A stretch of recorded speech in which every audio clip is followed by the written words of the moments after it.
Hello everyone. The former African National Congress Member of Parliament in KwaZulu-Natal, Mervyn Dix, says his mission is to mobilize support for Umkhonto weSizwe party led by former President Jacob Zuma.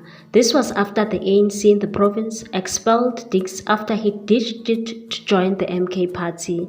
Dix confirmed the letter from the ANC on Monday and said he will go finishing for 2 days and then get on the campaign for MK, and said, "Yes, the letter is correct. I will go finishing for 2 days and thereafter hit the campaign trial for MK." Dix was a member of the ANC in the parliament before he resigned and went to the KwaZulu-Natal provincial legislature. In 2022, he had a fallout with the ANC parliament after he wrote to the Standing Committee on Public Accounts (SCOPA) to probe President Cyril Ramaphosa about the use of the public funds in campaigns. This followed a video clip in which Ramaphosa said the public funds were used in internal campaigns. He was speaking at the meeting of the National Executive Committee of the ANC at the time, but his bid to get SCOPA to investigate the allegations did not succeed.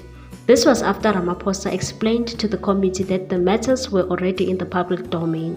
Dix was suspended by the ANC caucus in the national legislature, but he later resigned. He resurfaced in the KwaZulu-Natal provincial legislature a few months later. It emerged on Monday that the ANC in KwaZulu-Natal had expelled him after he joined the MK party. The ANC said Dix has admitted this to Provincial Secretary Begim Dolo.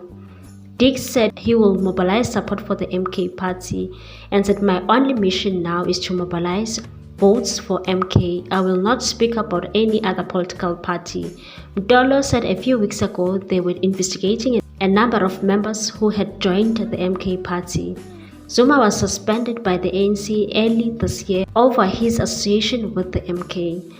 The SANCO also expelled Zuma after he failed to attend its meetings since he was elected as the provincial chairperson. What's your take on this one, people? Thanks for watching. Please subscribe for more news.